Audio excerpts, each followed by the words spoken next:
we go any further, I'm afraid I'm going to have to say that I've got to keep you in detention, the lot of you tonight. I'm sure Drew McCaskey would agree with me. But we ask the bands for the timings of their tunes, okay? Just so we know where we're up to within the scheme of things. And so, thus far, we've had Cone Trips, 4 minutes 30 seconds. It wasn't.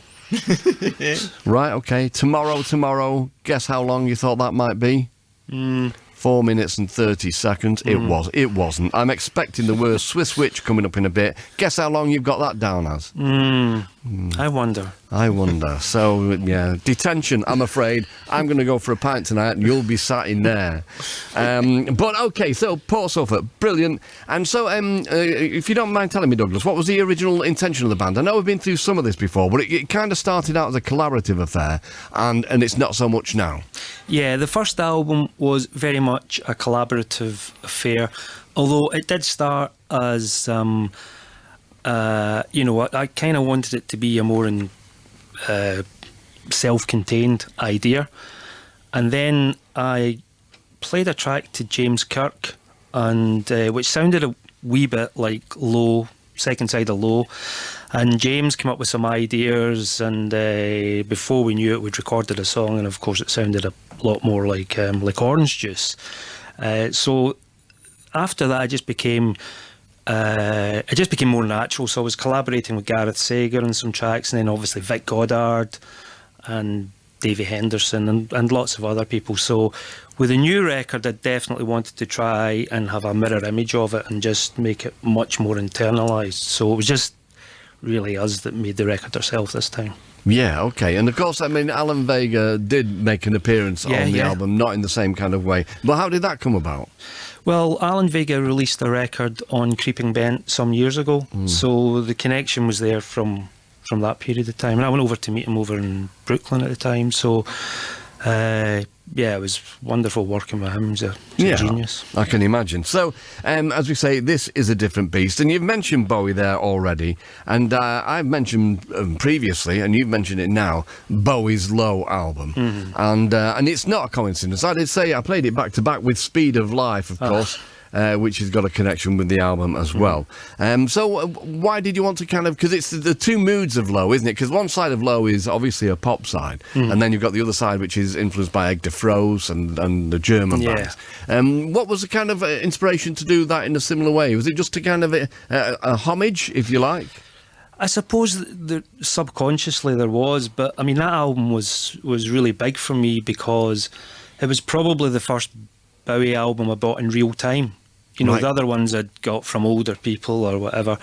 And so going out to buy Low, and it felt like a completely new music. You know, even the first side, which is more song orientated, it's still really, kind of distressed as terms of pop music. It's not like any of his previous records. So, and it was such a brave thing to do. I mean, you'll know RCA hated it and didn't want to release it, and of course Sound and Vision ended up being one of his biggest hits. Yeah, well, I mean, they continually wanted him to go away and write another Young Americans, didn't they? Which he was never going to do. It's a little bit like the Neil Young story when Geffen said to him after he'd released that Country Ways or whatever it's called, that album. He said, they said, we're going to drop you, or, if you do any more country and western. He said, the next album's going to sound like George Strait. Cut from the same cloth as Bowie. You just couldn't tell him what to do, really. But this automatic writing methodology, what's that? I tuned all these strings to D, and I basically had to go with the first idea that I came up with. So it's a series of riffs, and even if the riff was at best mediocre, I had to commit myself to it. But the thing is, I went into Green Door Studios and Sam and Paul made it sound good. So, that was the idea, like, just really, right, whatever you do, you've got to kind of commit to it. Right, okay. I mean, I wrote loads of mediocre tunes and I was dead happy with that. Me too. So, okay then, and you're going to do another song for us shortly, but there is a book with your name on it, which is out there at the moment. So it's you and Grant McPhee, Hungry Beat, the Scottish independent pop underground movement, 1977 to 1984. What brought that on? Well, Grant McPhee did a film called The Big Gold Dream, which was a documentary about fast product and moving on to postcard. And I got to know Grant around that time, and we just chatted about the idea of maybe having a sort of oral narrative, an oral history. I guess along the same lines as, from the Velvets to the Voidoids. Yeah. So we just started working on it, and I sent a copy to actually Stephen Pastel very kindly suggested I should send it to White Rabbit, who are a great book publisher, published loads of great stuff. Yep. And they got back and said they were, would like to publish it. So that's how that came about. Fabulous. Okay. Well, I hope that flies out off the shelves. I'm sure it will. And you've just got a couple of gigs lined up then, Port Sulphur. Yeah, we're playing with Arab Strap at Frets in the Straven Hotel, which is probably the best concert event series and probably in Scotland, if not the UK. Right. And then we've got one in Glasgow the Arab Strap one's the 8th of September, sold out. And Port Sulphur are headlining at the CCA in Glasgow on the 9th of December. And that's a concert put together by Last Night from Glasgow, who are the label that we're kind of working with, who are amazing. They're absolutely brilliant. Great stuff. Okay, so I did mention it before because we know it's 4 minutes and 30 seconds long, and I have got a stopwatch with me. That's the kind of guy I am. But you're going to do Swiss Switch for us now. Yeah, we are. And it will definitely be 4 minutes and 30 seconds. It better be. Great, okay, thanks. Get to it. Okay.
4 minutes and 44 seconds. I'll let you off with that one. And you think I was joking about the stopwatch. Can you see what I got there, guys? Yep. I've got a stopwatch. That's the kind of idiot that I am. And if you don't mind, I would like to dedicate that to the memory of Ricky Gardner, the amazing guitarist from Edinburgh who played with lots of people, but particularly with David Bowie and on Low. Yeah, absolutely. Yeah, absolutely. A great loss that was. A brilliant fella.